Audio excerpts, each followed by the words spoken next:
So I'll be moderating. Our instructor will be joining us. Our resource person for today will be joining us at 10:30.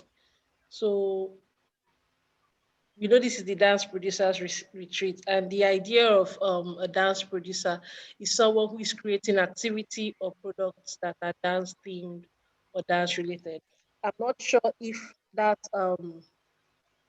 should I say connotation existed before we started, but it's just our best way of describing people who do the things you do. So every other sector has provision for people who produce and a description of who their producers are. But the concept of producers within dance is not very popular, especially in Nigeria. And we know for a fact that producers are the ones who create jobs. Producers are the ones who provide products and activities that keep the dance sector going. And for it to get to the level we expect it to, especially in the country, a lot of help, resources, and funding needs to be made available, not just for dance, but for those who produce the things the dancers work on and work with. And those are the people we were inviting to attend this meeting this week. So I would start based with on the names on the screen with okay, your name says dance teachers workshop, but I know you are true gold. Ime. So Ime, introduce yourself and a project. Now, when I say a project you do, I know a lot of us do a lot of things, but I like us to choose one thing we work with or we work on so that by the end of the year, we can see the effect of this meeting on that product or that activity. Do we all understand? So when I say so introduce yourself, what you do, and the project you're using Okay. as a study Yeah, we do. for this project. All right. So let's start with Time. Okay. So I think I can start. Can you hear me? Yes. Hello? Yes, we can hear you, or I can hear you. Okay, my name is Ime Kuke. My name is Ime Kukere Akman, but in the dance industry, I'm known as Imek Gold. And I'm the artistic director for True Gold Dance Academy. And currently, the project I actually signed up with this for is Believe Dance Concerts and Awards, which is an annual um, program that has to do with competitions, recognitions, awards, and a platform that allows people to come and showcase what they have been doing all through the year. Currently, it's on its 11th year, and that is exactly what I did some information and some help from this particular platform to work on. Okay. Welcome, Unique. 11 years. Cool. Babalola, can you hear us? We can't see you, but it shows you're online. Hello. Oh, I hope I'm getting your name right. Hello. Hello, we can hear you. Yeah, Okay. you So, can hear me. Okay, please give me some time. I'll get back to you. okay, all right. Esther. Yeah, thank you. I can hear you, Edima. Good morning, everyone. Okay, while we are waiting for Babalola to sort himself out, can you also introduce yourself, what you do, and the project you signed up for with this program? Okay, good morning, everyone. My name is Esther Richards, and founder of Amethyst. Like she said, man, I'm into a lot of projects, but I had to just center on one that I think is niched for the dance community. One of my biggest desire as I'm not a practicing professional anymore, but I'm still in the support. I still run a dance organization. So one of my biggest goals in life for dancers is to help them stay alive, their health, and um, to also give them an opportunity to learn about soft skills and how to access the global market, because I think that's what we're made for. The world is our stage. I believe that the world is our stage as dancers, and we need to start thinking like that from the get-go. So Dance Crib basically is the project I signed up for this training for, and Dance Crib is meant to provide that platform virtually, of course, thanks to COVID, to help dancers learn more about the things that are not often talked about in the dance industry. Relationships are very big, they're huge, they're as in they are determinant factors for your success. Your health, they are like, you are nothing without your health, you know. And then of course, how to access the global market. Every dancer wants to hear that, every dancer needs that, you know, basic things you need to do to be able to do this. So this dance script is more like a safe place for dancers to talk about their challenges and get solutions for it. So that's basically what it's about. Thank you. Okay. Uh, Thank you, Esther. Babalola, are you ready for us now?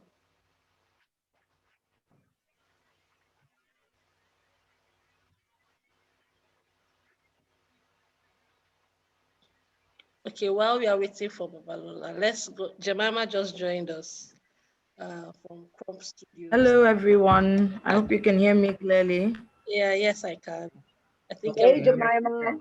welcome. All right, before you joined us, everybody was introducing themselves, who we are, what we do, and a little about the project you signed up for this program with. Okay. Okay. Sorry. Let me just settle in. I literally just came back from a trip and Okay. rushed in. Yeah. So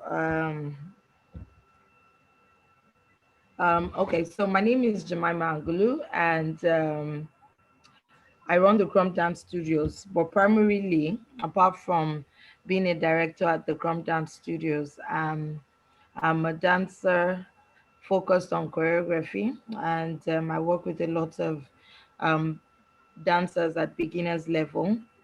And then I'm a cultural organizer, so I do a lot of creative events and work with um, others in partnership to make their events a reality. And then I'm a producer. I have a theater production which I signed up for this retreat for, called Abuja the Musical. And Abuja the Musical is a theater production basically focused on selling Abuja as a brand. We want it to be a destination theater. We wanted to sing. We want to sing songs about Abuja. We want to write stories about Abuja, but we wanted to also have a cultural experience and a family experience. So it's a lot of things in one that is really focused on, will I say, tourism in theater and the city of Abuja. And it was basically inspired by the idea that I love theater.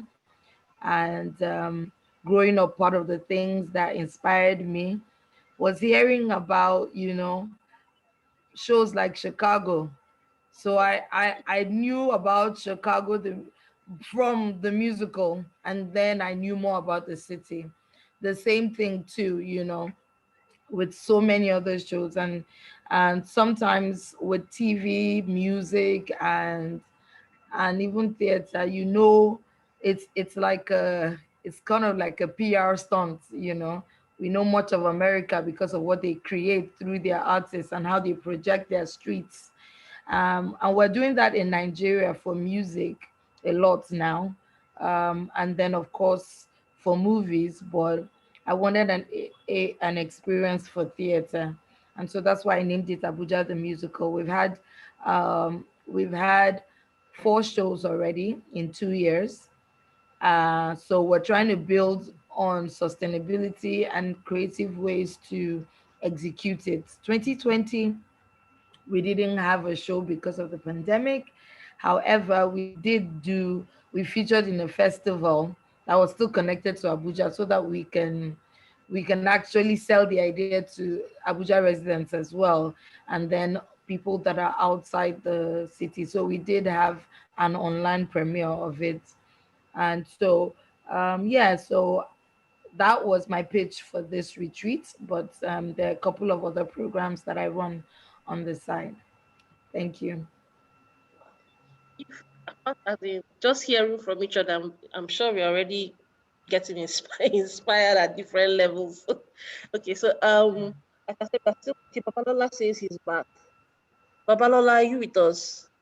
Yes, I'm with you. Good morning. Good morning. So we had to skip you twice over, so it's your turn now. So tell us about Oh, sorry yourself. about that. Yeah, about yourself, Yeah, what you thank you so much. and the project you entered this program with. Okay, my name is Babalola Abiodun. Oh, I reside in Akure in Ondo State, southern part of Nigeria. My team name is Praise Dance Academy, and the project I registered with this program is Gospel of Dance, which we call GOD. So we've been running the program for a couple of 4 years now.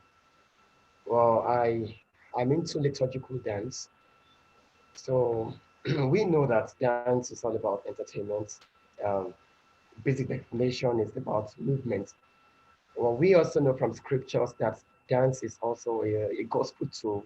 And what we do in Gospel of Dance is we feature lots of Bible stories, gospel music, and make it into theater and dance. So that's why we derive the name from Gospel of Dance. We teach, we admonish through the tool of dance.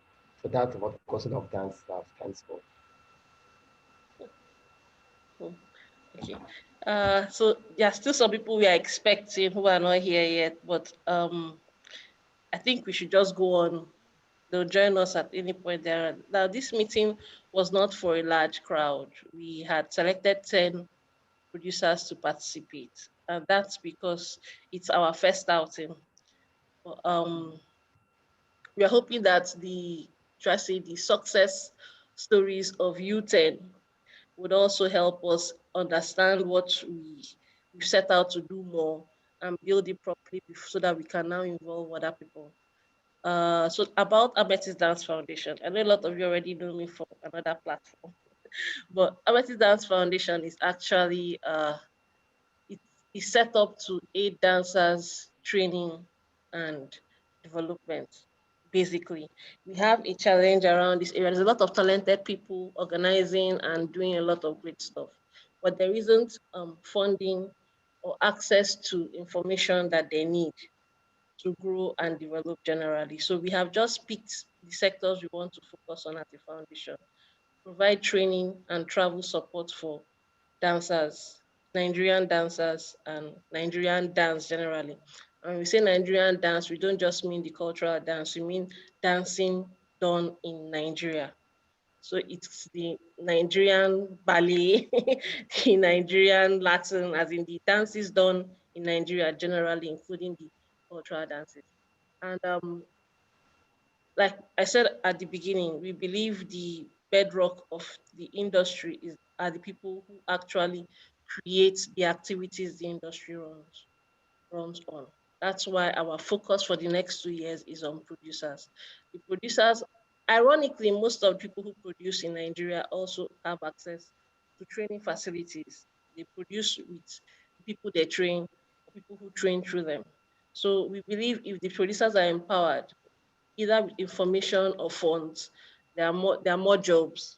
There's more information for in extension, not just within the dance sector, but people who are involved in other activities that would need dance. We also have the Amethyst Dance Awards, which is not necessarily about awarding the dancers, but awarding the people who have used dance to do stuff, which will come up a lot later in the year.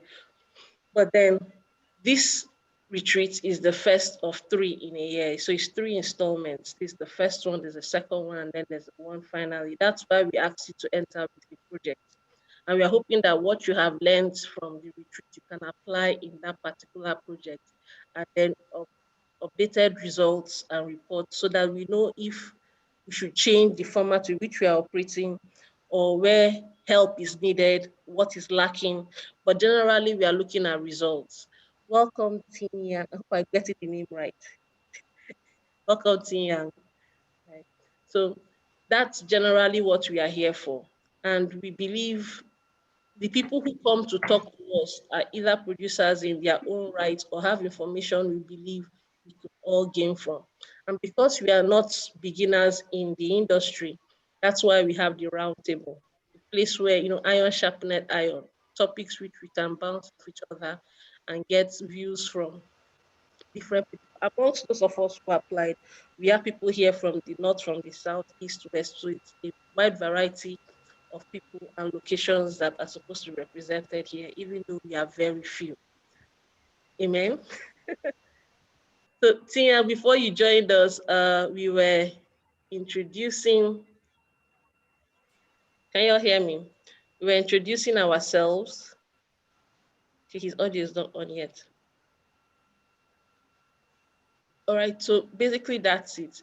We are hoping that by the end of the year, we can at least have one live event.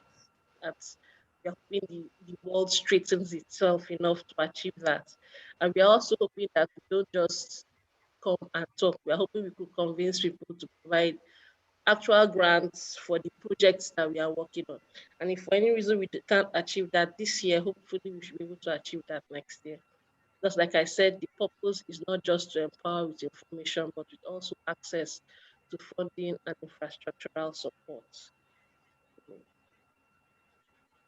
Um, I want to see if, okay, Tiang is still not here. His audio is still not yet up. Any questions for the foundation?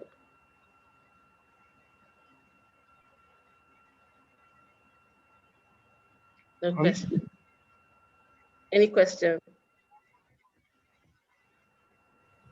Any question for the foundation?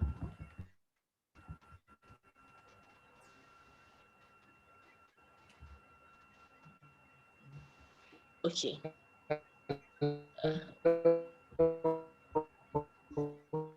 Sorry, Babalola, we can't hear you. Question for the foundation.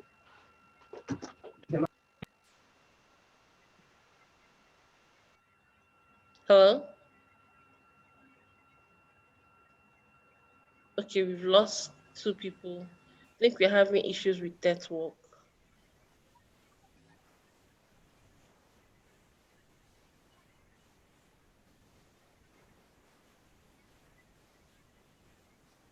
Okay, Tiang and Babalola are back.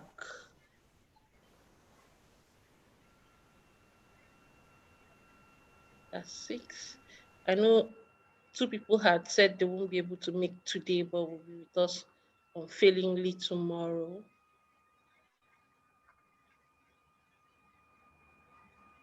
Okay, Babalola, were you trying to ask a question? We didn't hear you there.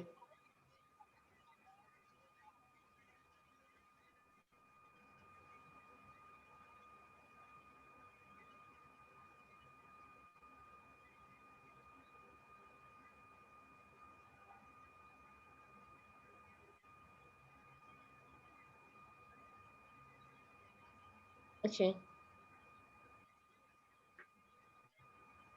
Tia, we see you, but I'm not sure you can hear us. Your audio is off. Can you set up your audio?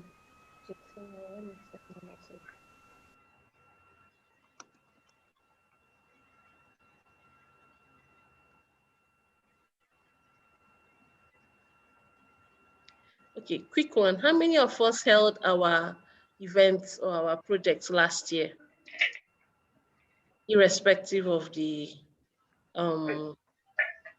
lockdown, the pandemic? How many of us successfully still had our? I did. Okay, yeah, it's true. Mick did. Esther, did yours hold? No, I know something Jemima, As in the whole. No, I didn't. Okay, mine didn't hold. In fact, the ones we do this said none of them held last year.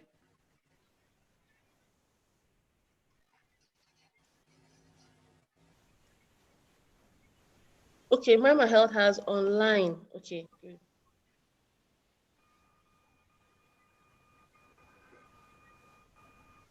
We've lost Yang again. So quick one too. The online events and the live events, if you were to choose, which would you prefer? Which worked easier for those of us who started doing things online and those of us who stuck to live events? Which do we prefer? Which works better for us? I don't know if I would say if anyone works better. Online is easier to organize and it has its own advantages, but physically the experience is deeper and closer, not just looking at the audience, but it's more personal for everyone. But for me, doing it online, there are different strategies. Doing it online for me is about reaching an audience that is beyond the physical location that I am on. And so I had people that were in Abuja watching my production, and yeah, so that's the advantage. I didn't do it as a producer on my own platform. I used another person's platform, and it was so much easier because, I could do that. I had more material already. Of course, the challenges of online are also unique. Apart from the network, you can decide to do it live, which is still doing the stress of live and also online, or if you have a video, if you captured your event for video purposes, then you can roll with it. You can also replicate online as many times as you want. um, and so for me, I'm still discovering that aspect, but I know there's so much that can be done and I see a lot of advantages. But of course, it still cannot take the place of the physical experience. They are both different things and they both matter for different reasons. That's what I'll say about that. Okay. So our resource person for today just joined us. Right. Ubon Kings. I will let him introduce himself so that we get to Okay. know him for who and what he wants us to know him for. So that I don't. So Ubon, over to you. Can you hear me? Yes. All right, beautiful. Hello, good morning, everybody. It's, Morning. Morning. it's a Good great privilege to morning. be here. Um, my name is Ubon Kings.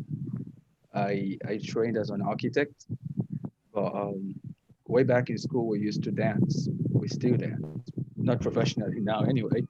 But be that as it may, it turns out that we now produce content for TV, radio, and online. So basically, what I do is I create content, so to speak, and this is our my 10th year of being in that particular field. So Ubon Kings is basically a content producer, so to speak, in a nutshell. That's basically what I do. So that's the basic introduction. I I believe. Oh, yes, I'm married with two kids, and I run my outfit, Zoe Multimedia Studios, here in New York, Akwa Ibom State. So that's in a nutshell who Ubon Kings is. Yeah. So I'm good to go, right? Yes, it's good. So Ubon, he will be sharing with us on creating profitable value for your Yeah. dance. And when we say for your dance, like I said, most of us here are not necessarily performing dancers. These Yeah. people who have who create activity for dancers, who create work for dancers. So creating value for dance generally for them is not just value for themselves. It's for the Mhm. people who they engage. as well. Yeah. Okay. Let us just jump right into it. I am expected to speak on the topic, creating profitable value for your dance project. And I would love to start first and foremost with sharing uh, some basic definitions, so to speak. Can you hear me? Yeah. Okay, Yeah. beautiful. We can. Yeah. Okay, I want to start first with pretty much doing some explanations, because if we do not understand something, they say abuse is inevitable. So I want us to start there with definition of some key terms. Now, the topic there is uh, creating profitable value for your dance project. Okay, so there are keywords there. The keyword there is value, and the keyword there is also profitable. So let's just jump right into it. Value. What is value? Okay, value is basically the regard that something is held to deserve, or better still, the importance, the worth, or usefulness of something. Now, these are keywords that I would come back to much later.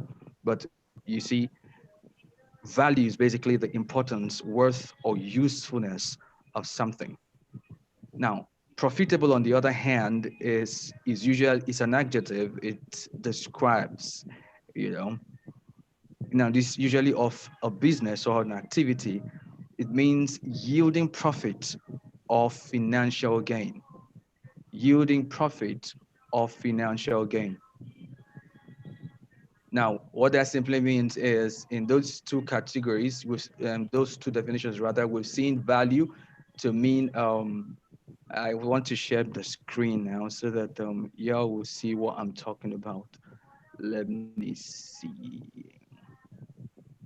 Okay, host, I think you may want to enable sharing screen so that I could share the slides with everybody else so you could see what I'm talking about. Okay, while that is being done, um, the value, like I said earlier, is basically worth, importance, usefulness of something. And then on the other hand, profitability, profitable rather, is defined as yielding profit or financial gain. Now, if we were to put it all together in a summary, putting these two definitions together, we can say that profitable value in this context, because context is key in definition of words. We'll come back to another definition of words. I will come back to that. But then, in this context, profitable value would mean the worth, usefulness, or importance of your event or project that has the capacity in itself to generate profit. I'm gonna take that a little slower. It is the worth, usefulness, or importance of your event or project that has the capacity in itself to generate profit. Now, this is very key as far as planning an event or project, whatever it is. Now, before we jump into something else, I want to just paint a picture for us real quickly. Um, when we're talking when we're talking value, a lot of things come into mind. Sometimes we think value in terms of the cost, financial implication of something. Yeah, but it's more than that. There is the tangible, there is the intangible. Let me paint a picture quickly. You're in a traffic jam. It's a hot, sunny afternoon. You beckon on the guys who are selling water, bottled water, outside your car, and like, hey, give me water. Now, he gives you a bottle of water. Now, this bottle of water, the value is 100 naira. I want us to understand, so I'm going somewhere with this. The value of that bottle of water is 100 naira. But much more than that amount of money that is tagged, or yeah, tagged to the bottled water, there's something else you're looking for. The extra thing you're looking for is this water cold or not. Now that's another value. The first value was tangible money.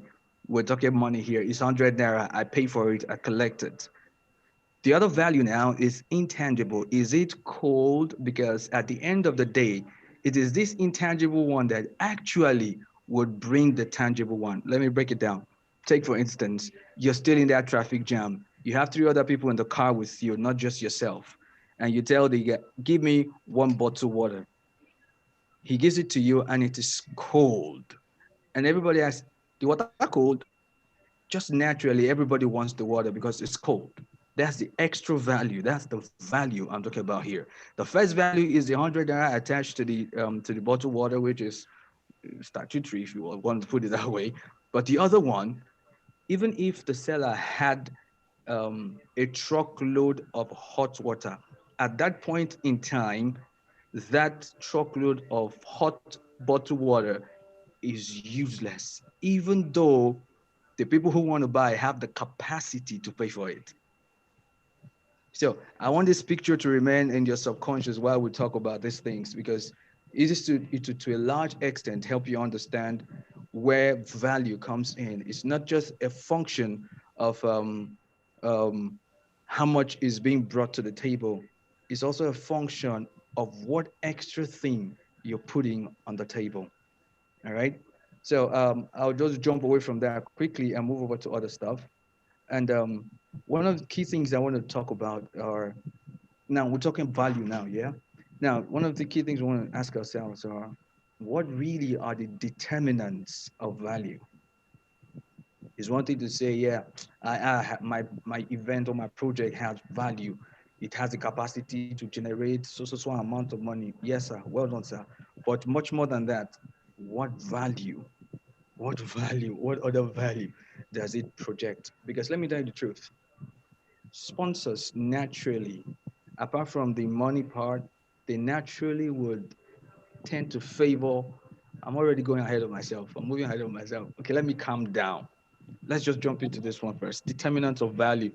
Now, we're going to try to put your dance project or whatever project at all it is in the right perspective.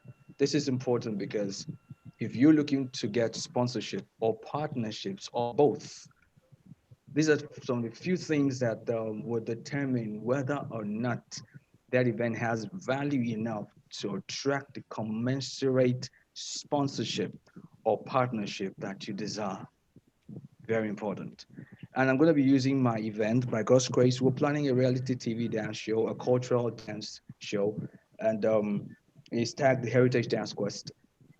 And I'm going to use that as the case study while sharing with you these things so that you have a clear understanding of the details of each of these things I'm talking about. So we're looking at determinants of value. Um, they are they are basically broken down into two major parts. Like I mentioned earlier, when I gave the illustration of bottled water, where you have 100 naira value for the bottled water, and you also have, is it cold, is it hot, as the extra value. Okay, there's tangible and intangible. Now, I'm going to move further away from that, or into that rather. Now, determinants of value. Number one, assets.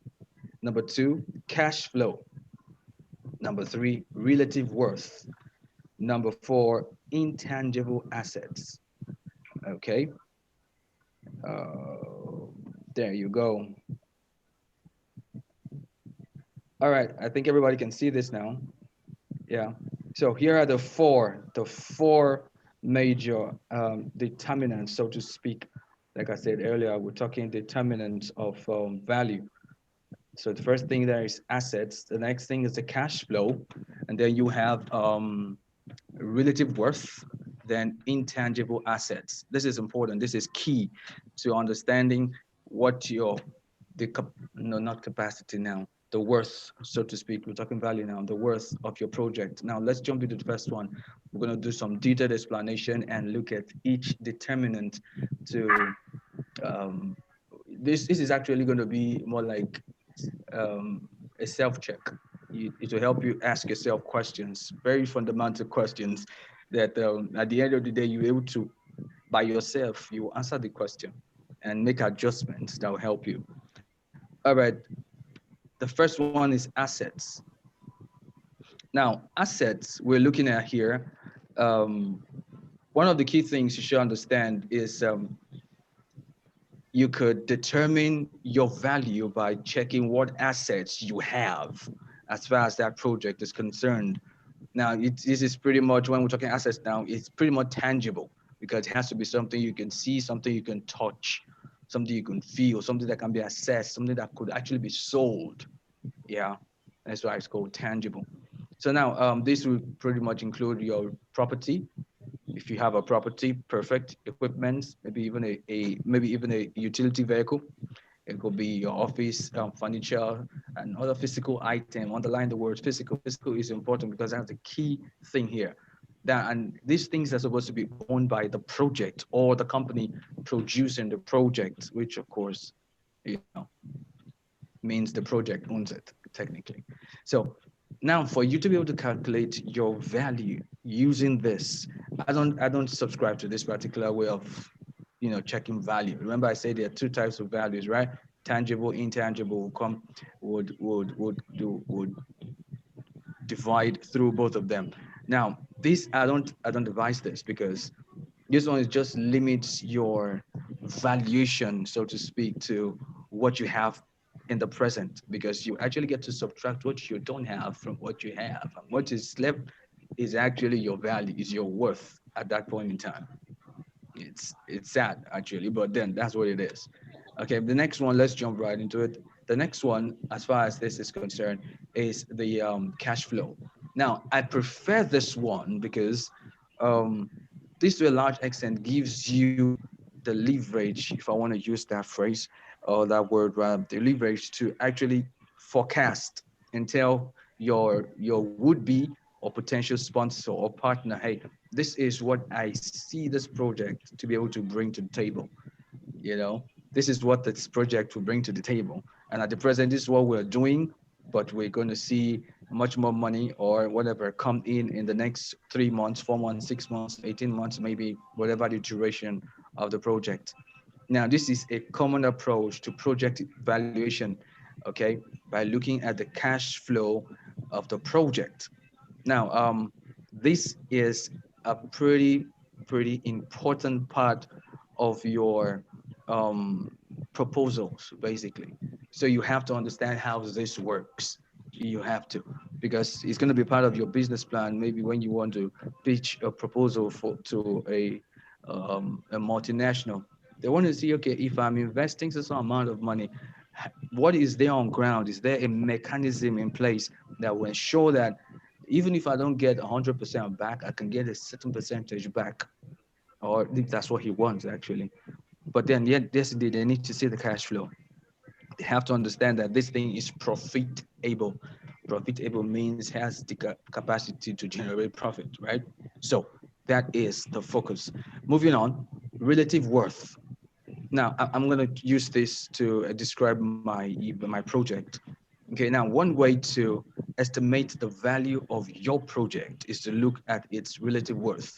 Now, this basically entails comparing it to similar projects of like size or and in the same industry. Now, let's take a pause. Many of us had quite a number of watched quite a number of shows back in the day. We had Google the Ultimate Search. We had um, quite a number of those reality TV shows. Oh, and there was Martina Dance Hall. Yeah. And there was quite a number of them. We saw quite a number of them. And then there was Big Brother Ninja.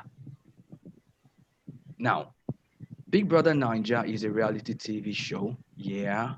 It is not a dance. No, sir. It's a lifestyle magazine, if you like, reality TV show. My event is a reality TV show. It puts us in the same industry, so to speak, because it is majorly unscripted. Majorly. Majorly unscripted because you do not control the actions or inactions of participants on the show. So it's pretty much the same synopsis.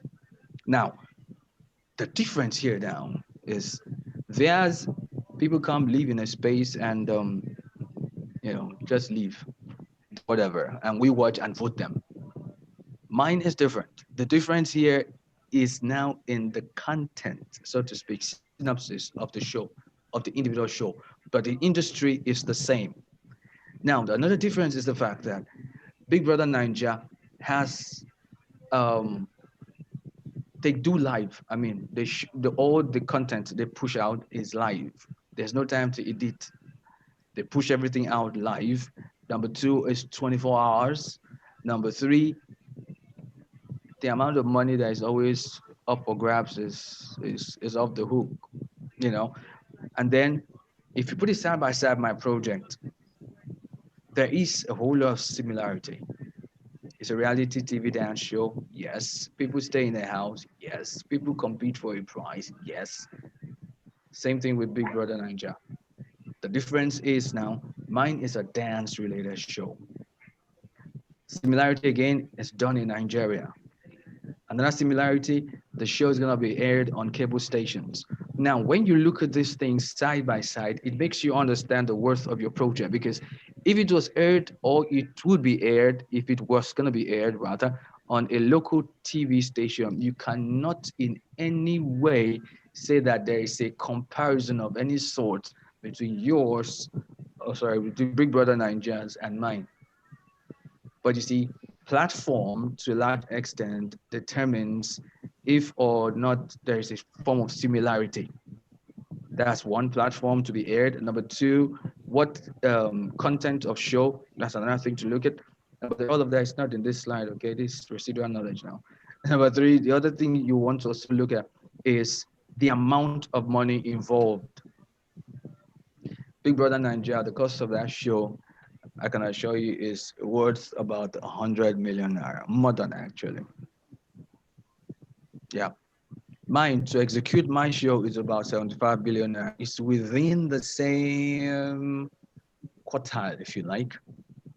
So in other words, my relative worth, as far as my project is concerned, is in the category, so to speak, of Big Brother Ninja. Now, I'm not saying yours is that big or smaller. I'm just saying there's always one event or one project or one show that your event looks like. I wouldn't want to say your event mirrors. No, because if you say mirror, that would mean you're copying. So let's jump away from that to the next one, intangible assets. This is very key. Now, because some intangible assets, although difficult to value precisely because it's not something you you know pay for, so to speak, or physical stuff that you can touch with your hand, is intangible. Now, this should be taken into consideration when valuing a project. Now, for example, what is the reputation of the project? This is key. What is the reputation of the project? Or I took time to explain. Now, a project with a good or rather proud history and loyal customer network is obviously worth more than a project reeling from scandals. I know people say bad publicity, any publicity is good publicity, even bad publicity. I beg to differ. Yeah, because there are some people who will not want to associate, some brands will refuse to associate themselves with that particular project because number one, it will be bad for them business wise, and then it will be bad for them brand equity wise. So they'll rather stay away from it completely. So yes, it's important.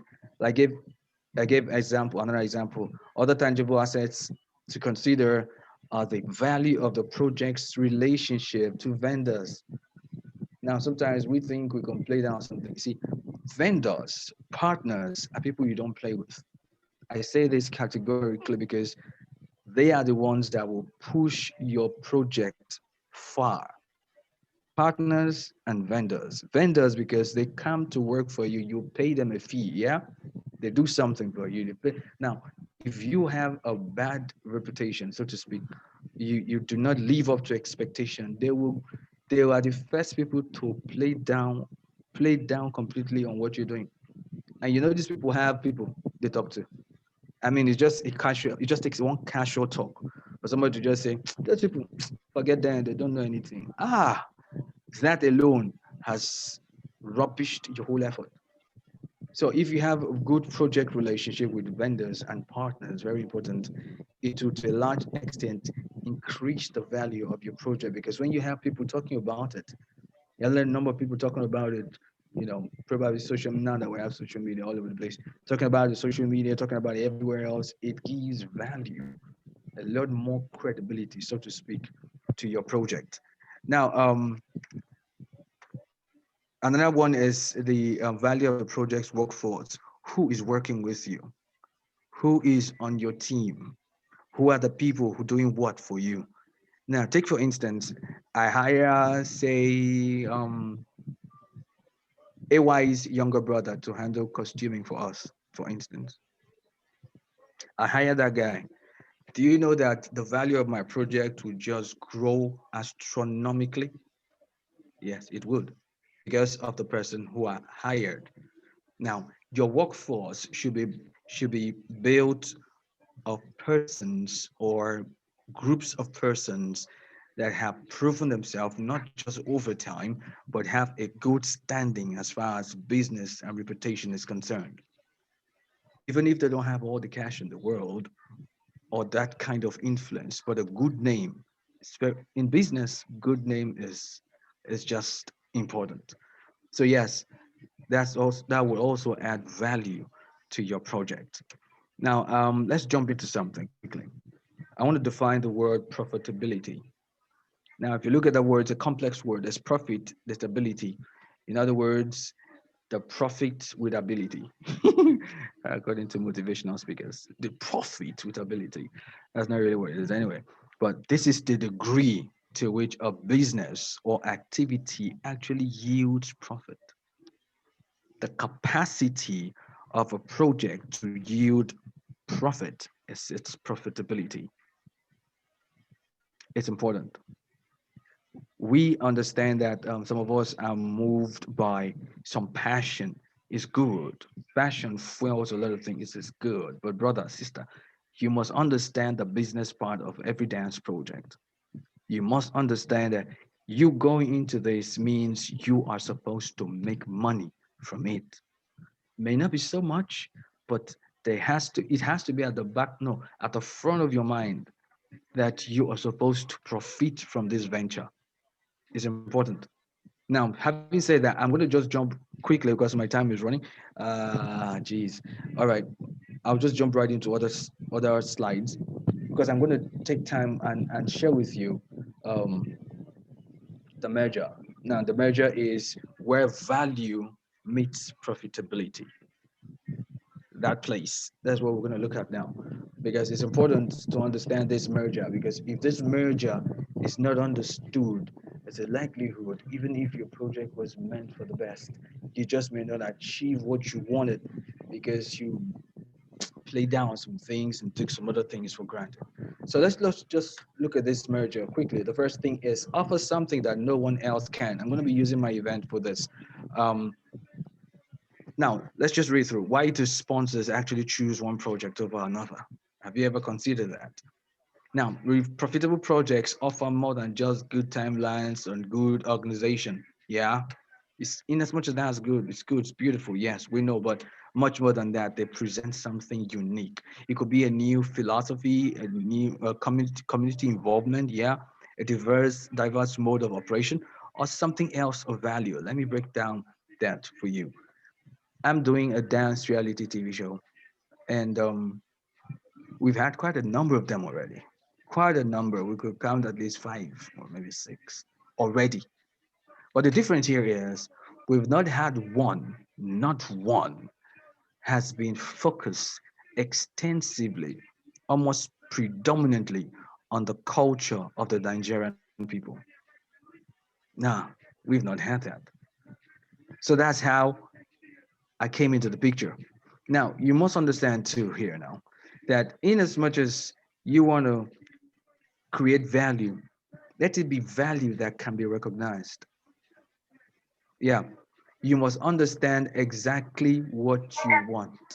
Now, for instance, it could be a function of the name of the project. That could be the niche.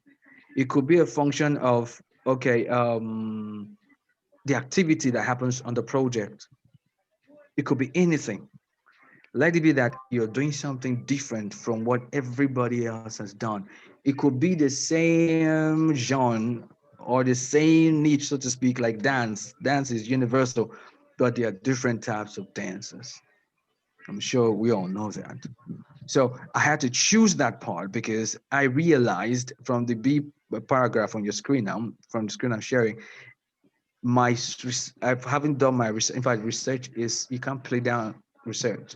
You have to carry out research projects because this research helps you understand exactly what the people want. Number one, number two, what your sponsors would actually want. Because if if you come up with a great project that comes from your head without going through that process of research, findings, and all of that, you come up with a great project, but nobody wants to buy it, and that's the saddest thing for any project manager.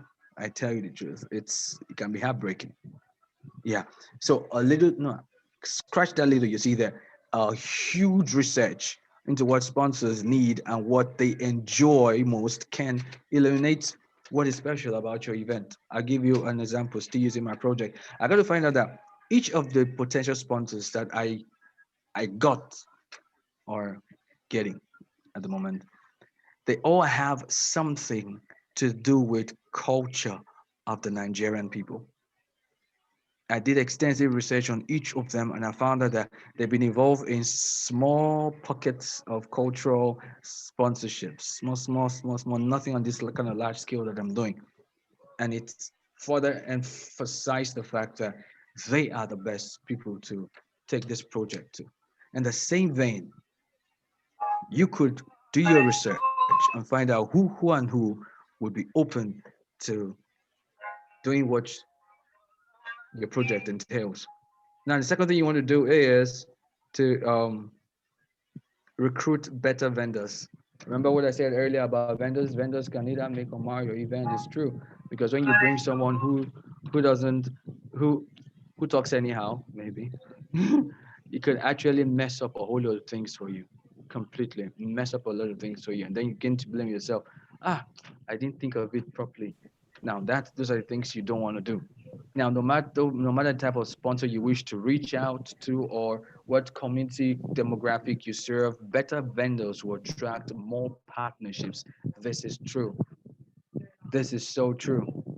You could bring in a vendor to take care of, say, maybe your lighting, for instance, and it turns out that he's good at what he does. He calls his friend, hey, can you come and handle their set design for them? Brings in partnership for you, just like that, because they know what's up. And then this can actually, in the long run, bring you to better sponsorships, which translates to more money and ultimately more profits. Because at the end of the day, we're talking profit making here. Because nobody on planet Earth wants to pay more to get something they can get for a cheaper price elsewhere. But then, if you offer truly exceptional vendors on the project, truth is, the best sponsors will flock to you. I say this with all amount of seriousness. Okay, take for instance, I employ the guy who shoots for Ninja weddings online or Bella Ninja. I employ him as official photographer. Do you know what that does for me already? Now you understand where I'm going with that. So, very important to note. All right, we'll jump away from that quickly. My time is fast spent, and I'm sure probably would have been told by now. Okay. Um, ensure you reach your ideal sponsor. Now, listen to this. Many project managers, especially those who have just created a new project, are eager to get any sponsors at all. This is wrong. I said it earlier, it's wrong. You have to do your homework. Now, and most of the time, these project managers are less focused on what their ideal sponsor looks like. Truth of the matter is, you must identify your own ideal sponsor for your project. Not because MTN has sponsored or sponsored a particular project, you think MTN will sponsor your project. It doesn't always work that way. You have to do your homework and find out, okay, MTN has a track record of sponsoring so type of event, music, Music, yes, I agree. You can underline that. Have they sponsored anything related to dance before ever? The answer is I'm not sure. I could be proven wrong, but I don't think there has been. Okay. Now you now ask yourself, okay, what about Glow? What about Airtel? What about those are your that's the homework. You could go to the websites and find out things they've done. And now the word is align your project to follow what they have done. It helps because at the end of the day, when you're talking, you're now going to sound like we're trying to build on so project you've done so year at so time on a larger scale. And they were like, okay, this boy or this person knows what we're doing. And it just naturally makes them interested in what you are talking about. So rather than just packing your schedules with anyone who is willing to sign up, the key here is to greater profitability is take your time, focus on the ideal sponsor because your ideal sponsor was going to be willing to pay more for what you offer. I tell you the truth. Because the moment they understand that this person has my back, understands what we're doing, there's every chance that he wants to, oh, let's make him happy. Okay, let's give him what he wants. We get what we want and we're fine. And then another part is the fact that they're loyal. They're loyal. And after that, they would invite their colleagues, their friends. I mean, that is that what we're looking for? That's what we're looking for. And then just before I wrap this up, because of course my time is running and the convener hasn't said anything yet. I'm happy. Okay. Now, spend less money. Spend less money. I know there's this mindset of, okay, I have to do this, I have to do that. Brother, there are ways to do stuff without spending money. Number one sure way of doing that is partnership. Ah, it saves you cost in the interim. At that point, saves you cost. At the end of the project, usually at the end of the project, you can remit. But partnerships save you a lot of money. All this grammar you see here, all this grammar is just partnership, basically. Because truth of the matter is, the most important factor in earning more profit is spending less money. Oh yeah, spending less money. So imagine the project is the initial stage is going to cost you like 10 million because you need to do this, do that, and then you just get partners who come in and handle those issues without necessarily bringing money. You get? Take for instance, you're supposed to get furniture. You wanted to set up a set, get furniture. You go to a furniture showroom, tell them this is what you're doing, and this is what they are going to benefit from the project that is to supply you for the duration of time. Most times they will give it to you. I mean, I worked in broadcast media for about 10, no, about 8 years, and the whole set we had created, not one thing that was bought. The clothes we wear on air, none of them was bought. Everything was done via partnership. Saves cost. The same thing can be applied to a TV show or to any other project. That's the truth of the matter. And then finally, I think, yeah, finally, aha, I said it earlier, use partnerships to your advantage. Now, the right partnership can be mutually beneficial, helping both partners promote their business and reducing workload on the line because it also involves money, reducing how much you spend too. Now, this can prove valuable and also associating your product with recognizable brands. Very important. Take for instance, you are in Uyo like I am. I may not readily be able to drag so much sponsorship or partnership now in this case scenario, from Lagos. But I should be able to drag as much partnership from reputable brands in Akwa Ibom State, Uyo, Nigeria, to be precise. Now, by the time I am able, take for instance, I am able to have the Ministry of Culture and Tourism on my project as a partner. I can have maybe okay, the biggest brewery this part of the world, Champion Breweries on the project. Those two brands alone have the capacity to make sponsors look at your project. Yeah, they do. Because once that happens and they're part of the project, it's easier for potential new sponsors to be driven in onto project because they know, oh, these reputable names are part of this project. I mean, let's look at the proposal again. You know, it really does help. And then finally, the idea is to make money, right? Try as much as possible. Number one thing I would like to tell people when you're trying to work at a project is sit down, count the cost. First thing, this is not on this slide here, okay? Sit down, count the cost, ask yourself key questions. Yeah, you want to make money, we know, keep that somewhere. Mode of operation, how do you intend achieving it? Every phase is written out. I have what I call my event Bible. It's important, everybody should have it for any project. This helps you understand and gives you timelines for everything you're doing. Okay, for instance, okay, we want to do social media hypes mentions. Who handles that project? Who handles that particular aspect of the project? What's the duration of that? What do you wish to achieve? Now, if you do it, say maybe that stuff is supposed to go for like 2 months, you do it for 1.5, you're not hitting target, you re-strategize.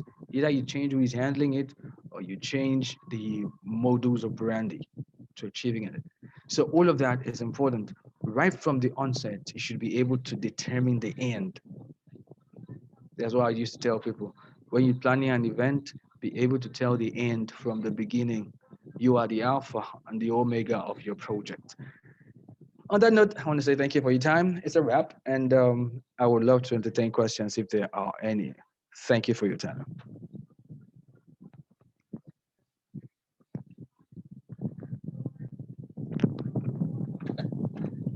Okay, and that's the master class.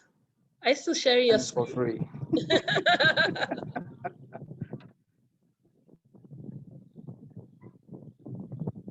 Sorry, but can you stop sharing the screen? Yeah, that's what I want to do. Okay. So do we have questions? Questions. I believe we do.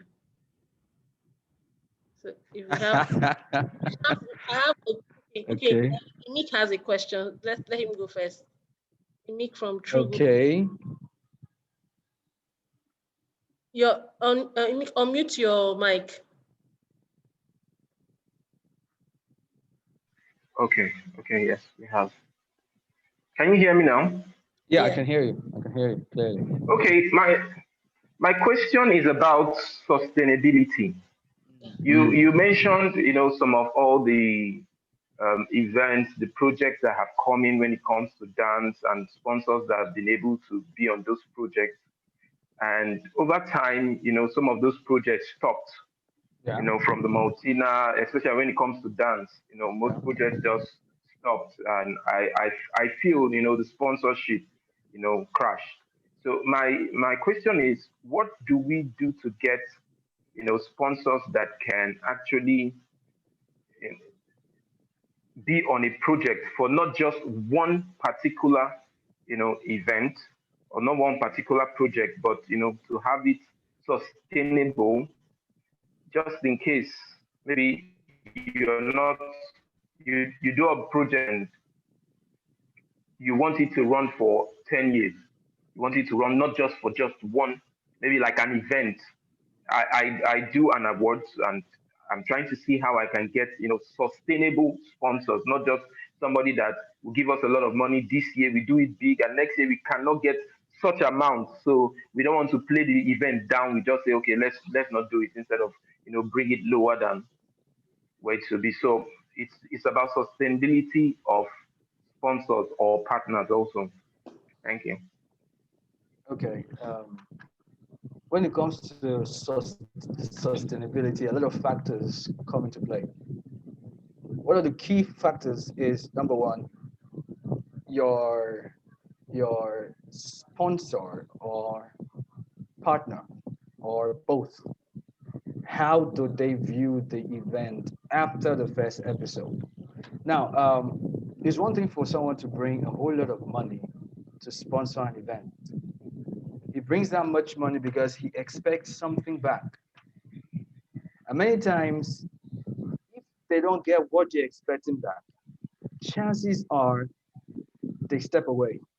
Let somebody else come and sponsor. But if they are getting what they want, many times they stay put because they're getting it. I give an instance.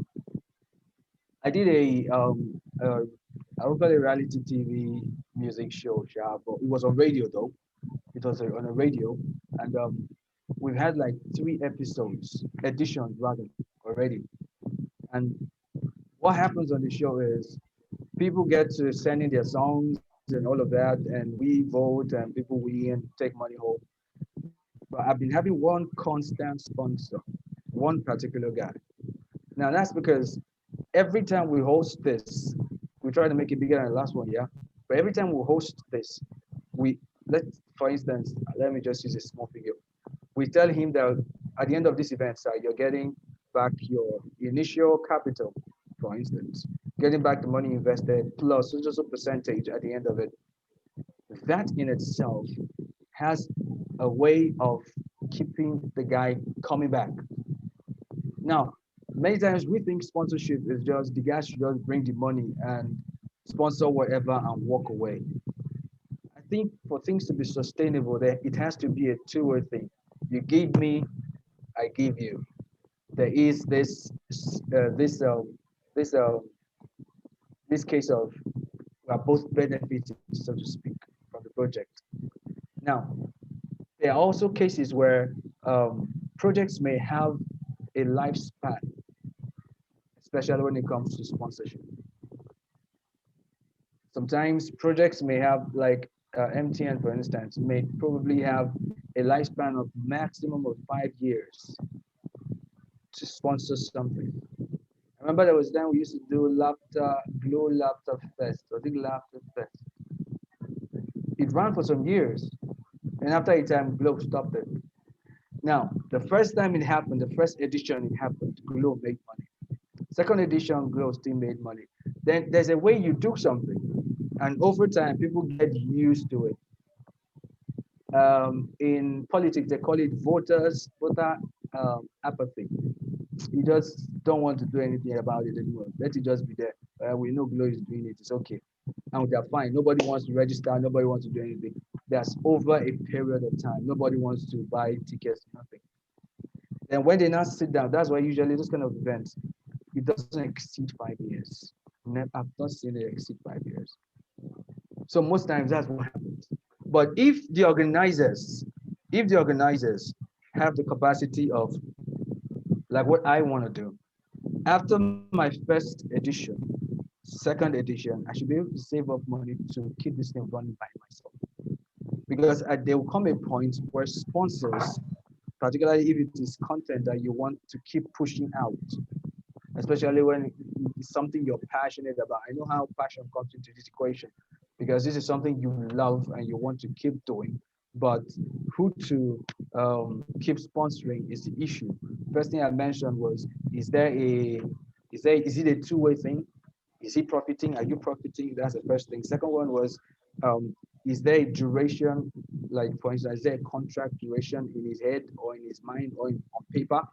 And then the third thing is pretty much try as much as possible as the project manager to be saving up your own money, keeping it in a project account or something, and help yourself by the next edition or subsequent editions to actually start something before anybody comes in. Because I think that's the way forward for those of us who produce content, because we cannot keep waiting for sponsorships to come like that. Many times sponsors would like to see what you've done before they come in. You get it? So I've mentioned 3 things. I think that can actually help. Okay. Any other question? Thank you very much. Welcome, sir. Anybody else have a question? Because I have one. I can only imagine that question is going to be like 10 No, paper. not really. But you I have a mentioned. question. I have Okay, a question, please. okay. Let me let everybody else go in case somebody Okay, has the go same on. question. Yeah, I have a question. Yes, sir. Babalola, go on. Yeah, thank you so much. Now, you talked about you being able to save for Yeah, subsequent editions of your project. yeah. And how visible can that be to be realistic? Saving from your own personal, I mean, from your own self to sponsor event? What if it's an event that will need lots of capital? Will that really be like can it be called a self-sponsored event? Can I talk? Yes, you can go on. Okay, I will give you an instance. I did a reality TV music show on TV. It was reality TV. Now, you may just need to know that from start to end of that project, I sponsored it myself personally. Now, I am not saying that that's the norm. No, sir, no, ma. Okay, it's not. We all want people to help us, for Christ's sake. We need people to help us. But you see, in I'm of the opinion that after a season, after a while, you have been able to run maybe one, two, three editions of that particular event. You should have been able to put down something. I call it project cash. Just keep it aside. Now that helps you, say maybe on the fourth year, for instance, and you try getting sponsorship and it's not coming. You could start something. Now, another thing you want to consider is how, because usually it's just like when you get a new car, you use it for a number of years, then after that, I mean, you service that car. In fact, you always service your car anyway. In Nigeria, you service the car every time. That is important. Now, this servicing is pretty much like you, okay, I've run this event for 1 year or maybe 2 years. You sit back down, ask yourself questions. Is this thing really profitable? I mean, these are things you will probably ask yourself before the first edition, all right? But be that as it may, ask yourself, is this thing profitable for me as a person, number one? Is it profitable for my partners? If I'm to do this thing the next year, am I sure I'll be able to get sponsorship? This is important. You know, sometimes we're carried away by a lot of successes, in quote, and then we forget that there's a place of re-strategizing. A child grows up, you have to change. As that child is growing up, you change the diaper according to the size of the child. As it doesn't, I mean, at least choose to keep changing child. You get the same way with your project, it has to evolve. It's the same project, but it has to evolve. It doesn't have to be the same old thing you did. People get bored. People get bored. I mean, if it is the same thing you've been serving me for 5 years, my brother, I'll walk away. I'll leave it. Let it be that it's the same title. Yes, Heritage Dance Quest. The same synopsis in quote, but a lot of things have changed. Maybe by say mode of presentation, maybe mode of artists that bring on the show, mode of shooting, whatever. There has to be a change. I mean, I'll take Lagos Television for example. Lagos Television has been in existence for I think over 20 years or more, and these guys have stood the test of time. I remember then when I was still a young boy living in Lagos, we found that these guys were broadcasting and we're enjoying them. They grew with technology, grew with innovation until now. I mean, their program is not terrible. It's not. I wouldn't want to compare them with our local TV here, but you get the idea. So over the years, as you do your event or project, the event should evolve. It should grow. It should grow. I mean, to show there's progress, it has to grow. It has to evolve. That's the word I would love to use, evolve. So if you're thinking of retaining sponsorship or getting new sponsorship or more sponsorship, what is the new thing you're putting on the project? Because if there's no new thing, it's the same old thing. No, no. You put yourself in the shoes of people who are watching or listening. You get tired now. Even if it's great content, then you get tired. It's like listening to one presenter, only one presenter on the radio every day. No, I'll turn off the radio. There has to be a variety. It's the same radio station. Yes, they have their in-house style. Same thing. That's the same thing with synopsis. But then presentation different. So in the same way, over the time, you have to evolve, grow, metamorphose. So I think I would stop there for now. Okay. All right. Any other question? Oh, Babalola, are you okay with that? Okay, yeah, he's okay with the answer. Anybody else have a question? All right, so let me ask mine. So you had mentioned throughout your presentation about vendors, the Yes, I quality of did. your vendors and the quality of your team. And for most dance projects, most of the time we have a way of keeping our vendors and team within the people You we know, generally work with and generally know. Now the high profile people don't just jump on board like anything that. or everything. And their budget is not usually very friendly. Friendly. And then you round up with spend less money. Mm. Now, the realistic, as in, how do we make that realistic? What are our options? Because I'm actually buying the idea of going out there, pushing those vendors, those people who are industry relevant, Mm. not just within dance, other things. But then the funding for those kind of people, how do we achieve that with the minimal budget or minimal options we already have within our sector, Okay. especially as you have to get those people on board before you now go to sponsors. Okay, beautiful. Thanks for that question. But before I answer you, ma'am, I want to respond to one of the messages I saw here. Is this is from Babalola. It says, I actually think vendors are those that come to sell in events.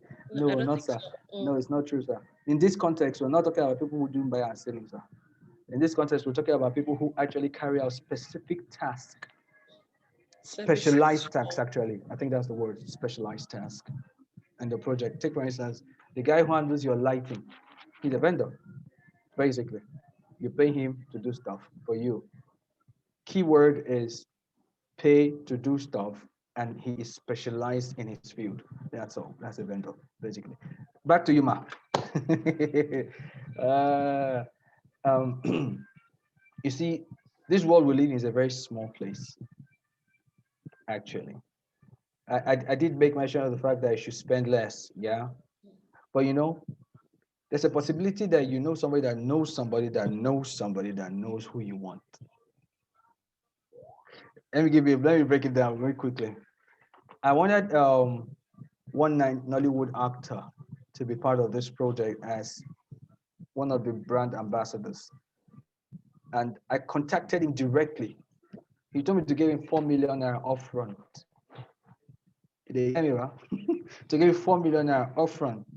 Then when the event starts proper, pretty much get it to the end, I could balance him his remaining 6 million naira. Oh, That's, in other words, I'm supposed to give him 10 million naira, basically.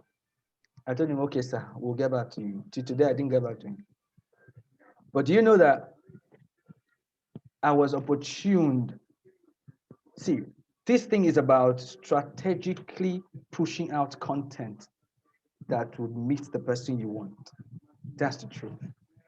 Because if you want to keep yourself in the place of, I want to meet this person, my brother, it will add. But if you strategically can push out content, specific content, tag specific people at specific times, and leave those content. Now, they may not be sponsored posts, they could be just regular posts, but there's a consistency at this. There's every chance that you probably get someone talking with you. Now, use platforms, I usually advise, use platforms that you know these people are on. The same actor that I wanted to get, a friend of mine calls me and tells me, okay, saw the stuff we're doing on social media, and then calls me and says, hey, I'm seeing what you're doing. Oh. How far have you thought of? And he mentioned the guy. I was like, okay, I thought about it too, but I don't know how to reach it. He said, now our people, see, I'll call him. And right there, he called the guy picks his call. And I'm like, whoa. And he tells him what's up. The guy was like, okay, send me details. Now, understand this. This was after constant bombarding, pushing content out. And I always tell people, if you're putting out content for your project, be deliberate. Don't just put out anything. Okay, this is the people I want this thing to reach. Okay, how do I go about it?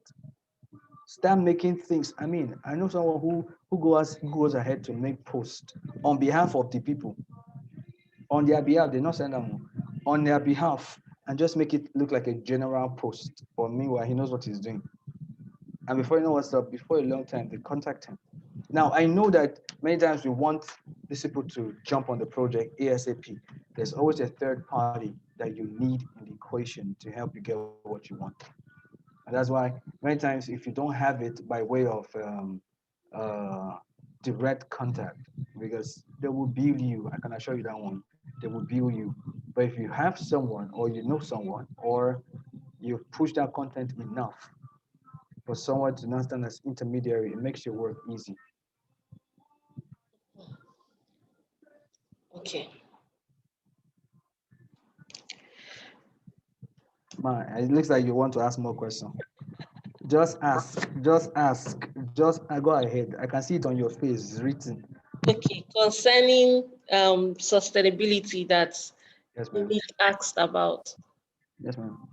I think sometimes the people who sponsor, and you mentioned results that they are expecting. Yeah. The situation whereas projections were not what's that word? Projections that were made originally are not finally what is achieved. How do you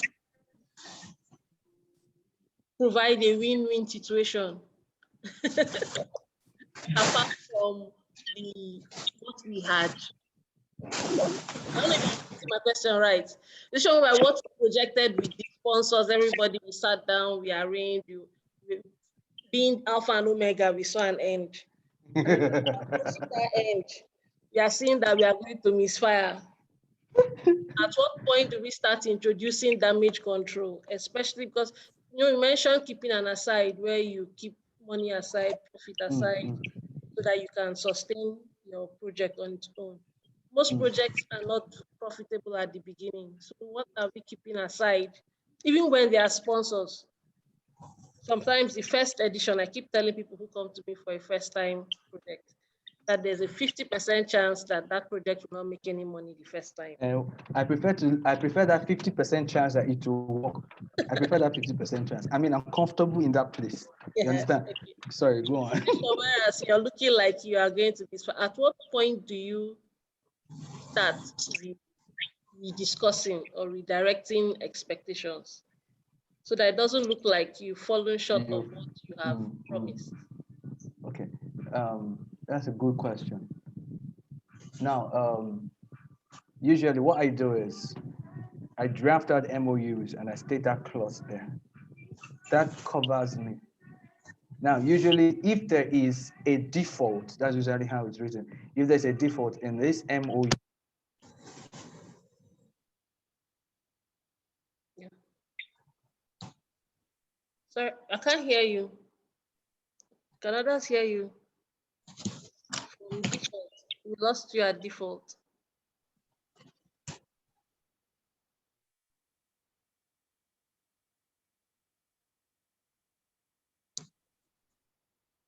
We lost you at default. Still can't hear. Can't hear.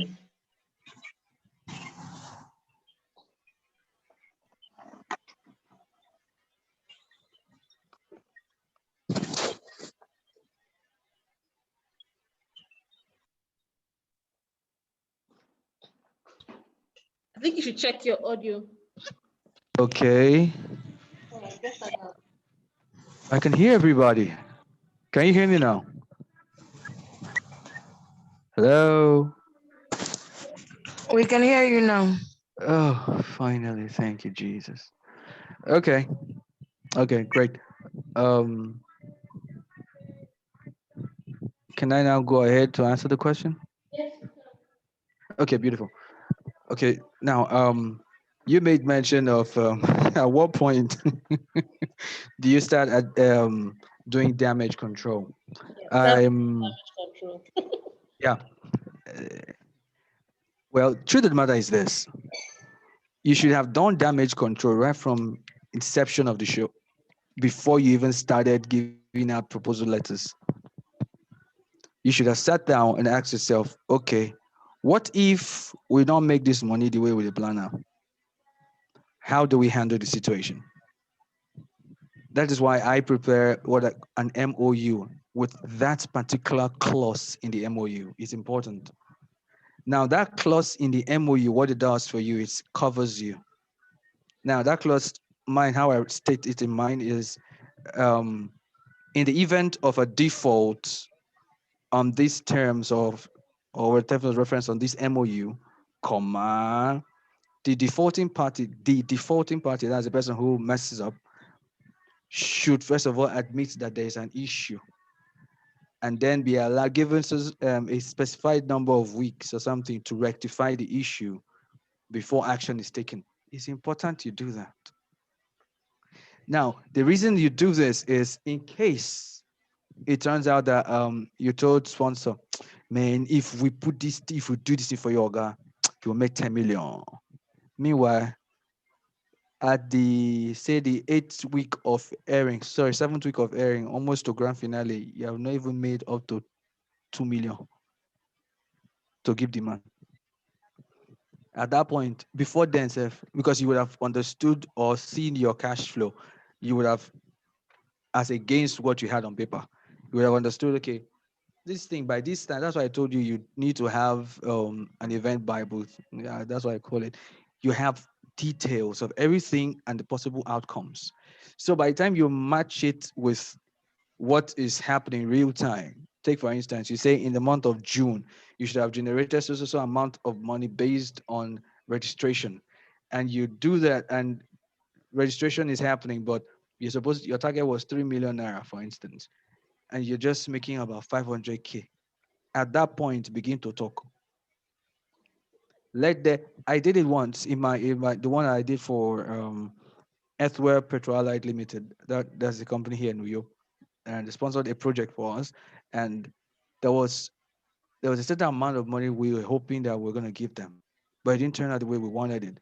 So just at the 3rd week of airing, because the project was supposed to run for 8 weeks also. At the 3rd week of airing, we noticed that the cash flow is not commensurate, it's not directly proportional to what we had in paper. What we did is simple. We scheduled a meeting. We said if there was, like in your own case, maybe you cannot schedule a meeting, you send a mail ASAP stating the obvious financials and explaining what's up. They will see you as credible. In fact, they may actually see, okay, this guy is being really honest and it's not his fault that he's going this way. It's possible we could try again. But in the case scenario, you wait till end of show. Sponsor is now waiting 10 million, 10 million. Oh my God, we're making 10 million. Meanwhile, there's not even up to 2 million naira in your account. You cannot call, you not tell him anything. Then you know, say, I'm waiting for you to remit it. Oga, it did not work like that. So we're so sorry. You say they will never come back. I think one of the major issues we have is correspondence. We have a problem with correspondence in this part of the world. We wait till things get out of hand before we talk. I think it's important that if your project is an 8-week project, at the fourth week, and you've noticed it's not going according to plan, start talking. Remember, the contract is still there. They have the right to walk out on the contract if they want to. It's at least you've saved yourself, but then you will have to advise them not to walk out. Let there be a conclusion at least. Let the winner get whatever he's supposed to get, because that in itself gives credibility to whoever is still sponsoring. I give you that same instance of Earthwell. Earthwell Petrolite Limited is it's a what's it called? Um um it's a petroleum company, so to speak, here in New York, and they sponsor one of our projects. And at the 3rd week, we noticed this, they go where we had to tell him, sir, see as it be, see as it be. This is the situation of things. It's not going according to plan. This is what we have, and this is what we think. Always be clear about what you expect of him, because if you do not state it, he would assume that maybe what you mean is they should just yank off the show. That's not actually what you meant. What you actually would probably mean is let them just allow it run till the end. Let the winner get whatever he gets, and then we can re-strategize next time. It's better. It's more professional than wait for him. Like what we did, we told him, It was not like, so what do you want us? I told him, sir, let's keep it. Let the winner take home. The winner won, I think, 280K or something like that, plus a record deal. So we waited to the end of the show. We had paid airtime, so we had to exhaust it. So in the same vein, I would advise you to do the same thing. Before the expiration of the contract term, you notice it is not working, even before half the tenor of the contract, please start speaking. Explain to your sponsor, see how the situation is, and this is what we propose. What do you say? And I can assure you, most of the time, they'll respect you for being that honest. Number one. Number two, they respect you for also wanting to protect their brand identity. Yeah, because you tell them, don't yank it off, finish it, give the winner what the winner deserves, and then after that, you can stop the show. It's safer. So I think that's what we should begin to put into practice in this part of the world. Thank you.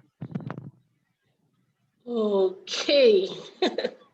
We've actually gone beyond, we've used our break. I'm sorry. So sorry. You see the But ask question now. I personally think it was worth it. I don't know the rest about the rest of you. Thank you, ma'am. Yeah. We actually hope to end by 12 noon. I know we are Okay. all very busy people who have other Yes. things to do. So And I'm hoping we can let go the break also that we could check our emails. Those of us who have to respond to messages can do that yeah. and maybe drink water and then we come back and continue. But Yes, ma'am. because we've gone beyond time, I'd like us to start off the next session. So if you agree with me, hands up or stop, say you agree in the chat section. Agreed. Let's just do it already. Agreed. Agreed, okay, good. All right, so we are supposed to be talking, okay, this is the round table. And because we are all pros, we've been doing what we've been doing for many years, it's expected that we all have different levels of experience to bring to the table. So that's why it's called the round table, discussing on programming as an organization or as a sector, which is more prudent. Now, programming here is in aligning our calendars for our activities. So in a year, at what point do you put up your show? And what are the you consider when you are fixing your calendar for the year? Do you align it with what your organization itself plans, or do you align it with so maybe there is a guild or an association that already has an overall calendar for when seasons for things. I know in some countries we have competition season, we have show season, we have festival season. It's not a popular thing around here. So the idea is doing it the way we do it, where we program individually or coming together to program as an industry. Which do we think is more prudent? So the floor is open. If you want to go first, just raise hand. You have something to say, and I'll moderate for today. Right. So Ime is going up first. Ime, Okay. Can you hear me? yes. Yes, yes, I can hear you. Okay. Currently, for my projects, for my events, I actually look at one major thing before fixing. One major thing before fixing it, and what is that? My sponsor. And my major sponsor is actually my organization. And in order for them to, give us what we need, we need to play by their rules. And my organization, as a dance school, actually runs in calendars, in school calendars. So my organization generates money from studio and also from teaching schools. So most of the times, they get their money from, the school calendar. We have the spring break, the August break. Do you understand what I'm saying? So I majorly put my events in April, August, and December. And also, I also put in consideration when my clients, which are the people that I put up these events for, are available. So it's like a win-win for me. My students, the organizations, the clients are always available in these 3 seasons. So I actually put my events in April, August, and December. Okay. All right. Does anybody else have a way they plan their own programming for the year? What guides how you arrange your calendar for the year?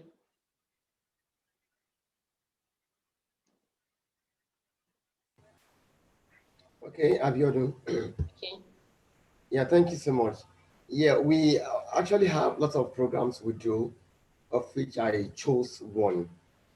We do our programs by December, specifically the third week of December. Reason being that during Christmas period, people comes back from schools. Now there is school vacation, so we are very strategic about the period of time we do our program. We also discover that there are lots of programs that happens, so we don't allow our program to clash with other people's program. So once it's near time, we look out who are having programs in December. What is their dates? Because there are some programs that people really like to attend to. So we make sure our own program doesn't clash with other people's program. And over time, we've really done that, and it's really worked out for us. Okay. So meaning yours is not based on just your calendar is based on other people as well. You relate with other. And not really based on, yeah, we try to, but not all the time, but we still try to, because if programs clash, probably we are having 4 programs on our event day, we may need to like we may need to like look for a profitable time, because where I came from, dance is upcoming.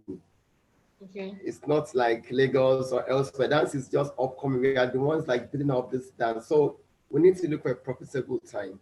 So most of the time we choose the third week of December. At times we might have fixed second week of December, but events will just overlap hours. Okay. So we have to recite till third week of December, and I think we cling to that for a very, very long time. Okay. Does anybody else have how they organize their calendar for the year, their programming for the year? Okay. I'd like to Okay. I'd Yeah. like to say something.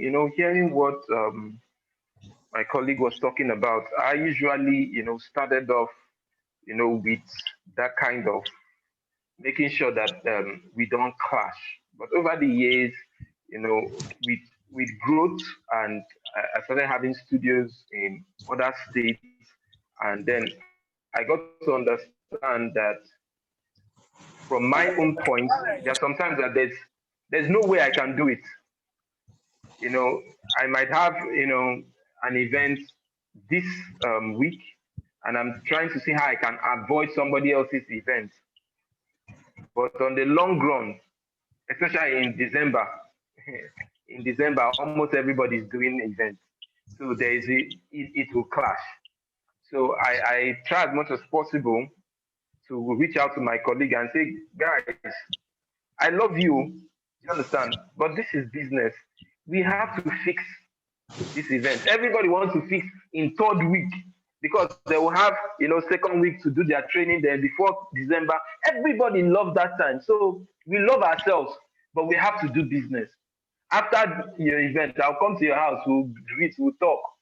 Do you understand? But I got to tell myself, if I don't attend your event, if you don't attend my events, no problem. We have clients, we have business to run. Let's do it. But don't we think it would be more prudent if it was as in a collective calendar, a calendar that goes out that says this is happening this day, this is happening that day. So as in this question, would it be more prudent if we Okay, came yeah. to draw up a calendar of what happens when and where? Because like I said, some countries have Okay, competitions. I would like to answer that. Yes, I'd like to answer that. We actually came out together in Port Harcourt. But what we did was, when is your major event? You understand? Choose one event in the year that is your major event. We make sure it doesn't clash. For me, it used to be Believe Dance Awards. So, we had Shabak, we had other people that had a major event, but some other events, whether we like it, like the close of studios and some other things like that, must definitely clash because there are a lot of studios in Port Harcourt and everybody wants to end, especially in December. So what we did was like our major events for the year, you choose your date, everybody bring out one, and we make sure it doesn't clash. But for the other minor events and things like that, we are okay with it. Okay. Mama, do you have Um, anything to say? yeah, for me, I have I have a lot of programming. I'm sure you know that. So, and my programming, they're different. I mean, sometimes they run through all the year, but they're for different kinds of people. So my events are focused on my audience. They are audience driven.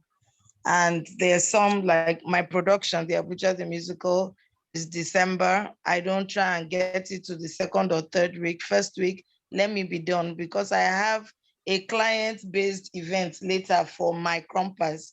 So it's very, very audience driven. And there's some are big, some are small. But I understand and I agree with competition events. Competition events are for dancers, and so they have to come together to pick seasons, and that's what works in some countries because they're basically competing for titles that have been decided that these titles are universal for us. So competition season, it's advisable if we're creating one for ourselves that yes, people come together and pick a competition that they co-create and have, a team that are not necessarily a board for it, and then we can have our own competition season, and it makes sense because you cannot be competing in the same competition at a different season. But when it comes to individual unique events, for me, I really focus on the fact that we are all unique businesses. For dance is vast, dance is wide, so just because I run a dance studio doesn't mean that we're doing the same thing. So it's very audience driven, and so my own dancers events, even my own dancers events, could be different from your own dancers events. Like I've done things like choreographers ball. I've done things like choreographers workshops and dancers workshops, but I've never done a producers workshop. You know, so sometimes when I'm doing things like that, I wouldn't want to uh, pick dates that is already taken. If my target audience is still in your own category, of course they will have to think of who to choose because it's still the dance industry I'm targeting for that one. But the events are unique, so I know that someone that attends your workshop can attend my workshop, but I don't want them to be thinking of I have to cancel one for the other. So I consider that. Another thing that guides my choice of programming is also my partners.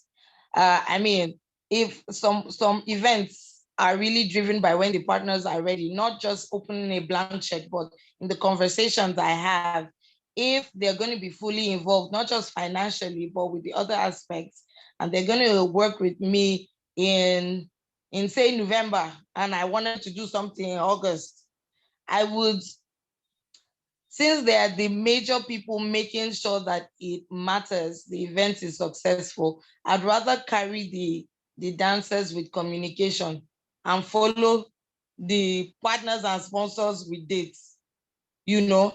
So probably keep them updated. That's the dancers. Keep them excited. Give them tips. Oh, it's coming up. Don't worry, we're working on this. Get them to know that they. But so I have various categories of events. So like they're the ones I also do in April. For the kids and the parents at the studio. And then the one in December for general public that love theater. Then so for me, it's really audience based and then partnership based, so that's how I make my decisions. And so the seasonal ones are there, the programming based on other things are there. So I don't know if I've made sense in any way. Okay, so Mhm. how far ahead do you organize your programming? Do you plan yearly, quarterly, or every 2 years, every 3 years? Like if you sit down now, your calendar, do you have an idea of something you would like to do in 2 years' time, December? Or is it Oh yes, more yes. short term? The bigger ones, yes. The bigger ones, yes. And now I'm working in a company that has 3 different sections. So so uh so I work like that, and they work differently. That's why it seems like I have a lot. And then one of them has 2 branches. The programming for one is very flexible, while the programming for the other part of it is very seasonal. Abuja, the musical and theater productions I do is very seasonal. It is done yearly. Whether or not I'm on stage doing it, I will still do it, either for the audience or not. So I plan it yearly. But I like to experiment. So even if there's a season for it in a year, so we have like 5 years, a 5-year plan. Now in that 5-year plan, the strategy is we try different strategies so that we would get to our destination based on feedback that we get every year. Based on, okay, we've done it this year, this is the next step. Even if we had drawn out a plan before, when you do work is when you're doing it, you realize you can even get a different dimension that you didn't plan for. So that's what I do with the seasonal ones. But we work some sort of a system where people also still come to us because of personally I consult with other people to do their own projects. So literally people come to us that we have this project, we want to do it with you, and if we do have space and time, we will do it because it's part of our mission. The only thing that will not stop us or will stop us from doing that project is if we don't have time and space and it has nothing to do with our vision. Okay. So those are the ones that can be sporadic.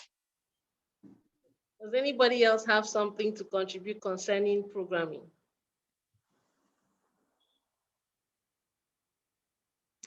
Ubonga is still with us. Is he still there? He's there. His You audio. know, there is being there and there is being there. All right. Because I know concerning there are some programs I know. And okay. Shegun Lawal, some of us call Pastor Shex, he will be on a subsequent meeting we have. He has this 5-year plan calendar he recommends that you should have a spread of what you propose. Propose meaning things can change for Yeah. towards the next 5 years. And as you go on, chances are that by the second year, you may run into somebody who is involved in something you want to do in 3 years' time. And you can Yeah. recognize the person when you see the person and start building towards that relationship because of that project that is coming up over a year away. Now, the purpose for this discussion is concerning our planning generally. I personally believe that there are certain things, like you said, Mama, that should be coordinated not as individuals. There are some things that if everybody is aware of is happening in a certain time, the information concerning that issue will go further than if it is just one person pushing. I think it's Gambia. They have their festival season towards the end of the year, I think from November into March. So the whole country knows that festivals and shows, the whole country happen in that season. So the whole world travels to Gambia, so to speak, in that season because there are things going on in that period that everybody spends the whole year preparing for. I don't know if you get my drift. So the idea now is dance. There are so many dance activities that nobody knows about. Literally so many. And when people say dancers are not doing anything, I'm amused because I'm seeing info of things dancers are doing. But the thing is, we are promoting our activities to ourselves. Our calendars, we are telling ourselves about what we are doing. There isn't a collective effort, whereas we tell the world generally that this is what is going on. And that could be easily achieved if we are putting towards, should I say, collective goal, for lack of a better term, which is why I think a calendar could function, even if it is not the entire industry. Like I know Nigeria festival managers have that kind of calendar where different festivals are selected for different seasons. But if we had a period that it doesn't necessarily have to be um, concerning festivals or concerning shows or concerning competitions. If there's something that you know that this calendar, okay, what we have is World Dance Day. Everybody knows World Dance Day must be celebrated by dancers, or but we have a general calendar that we can all work through, aside from what we work on individually. I don't know if anybody's with me. I'm with you on that. Key point. Let me tell you the challenges. Can you hear me? Yeah, I can.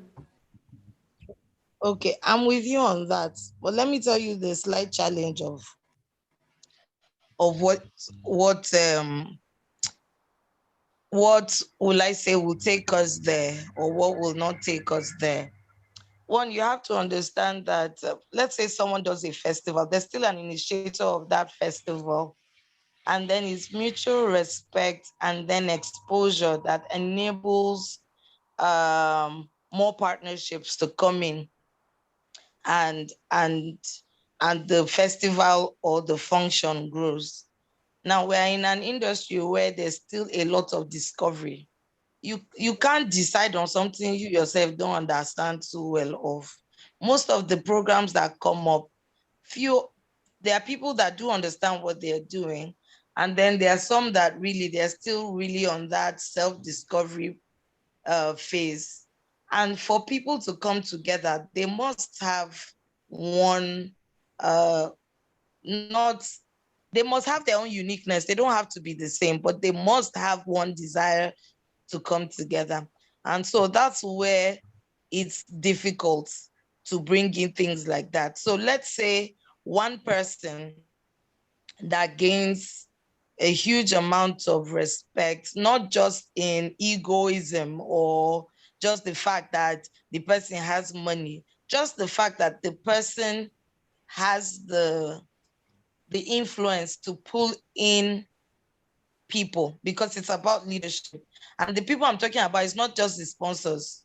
I'm talking about, oh, I'm doing this. I call this person to come and join me in this. Please send your entries. And the person treats and builds the other companies even while building theirs.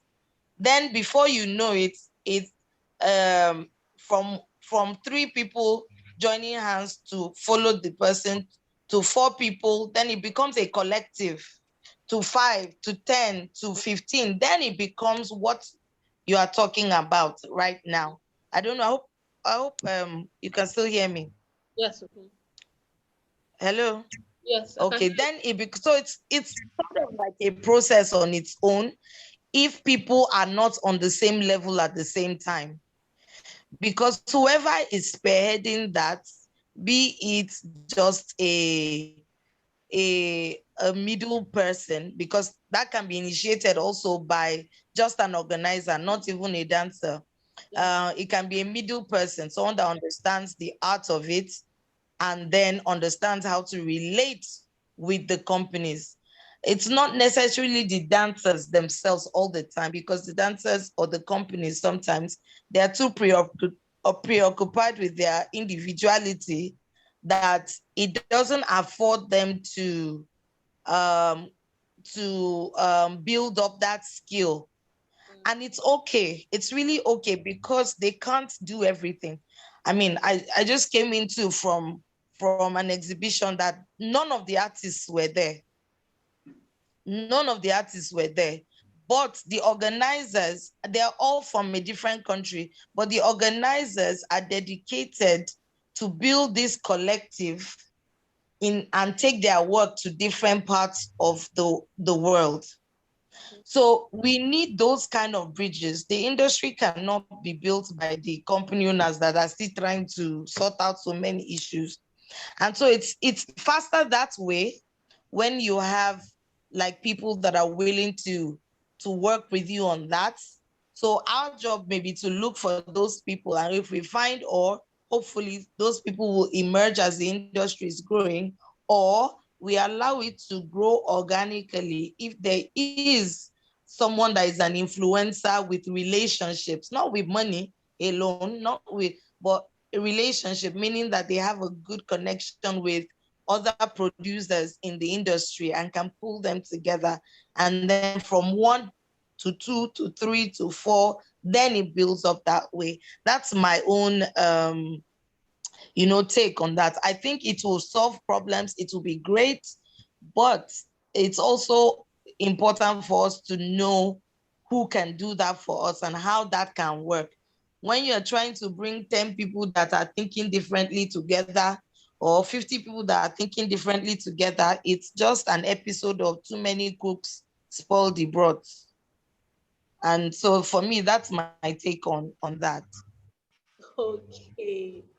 Oh, we are running out. Anybody have anything else to contribute? So we round up. We've run out of time. I do. Okay. All right. I do. I would like to say something concerning the competition, having a competition season. Because this this year I decided, I said, okay, there are a lot of kids around and they should be able to learn how to, be courageous on stage alone, not just, with a lot of people. So let's see how we can have this as our own competition season. And I decided to say, okay, let me put up a competition. Okay, first of all, I said, let's look out for competitions. And we couldn't really find, anyone around, close by, even around the south or southeast. So we said, okay, I said, let me put up something and make it devoid of my organization so they can just register and be part of it. And, while doing that, I asked myself one question. I said, after this, what else? Mhm. Over there, what we have is that from one competition, someone becomes the best. The person goes up to the next level. Take it from regionals to nationals to internationals. You understand, from step by step. And if we have these competitions around, like, okay, one just finished in Port Harcourt. Because of that, some people are ready to go over to Lagos for another competition. Not far from the time, and then the next thing they are going to Abuja. So that period, people are going out for this competition. So I think it's a good idea that we have like a competition seasons where in different states, we can have competition on national levels, we can have it on regional levels, and or state levels.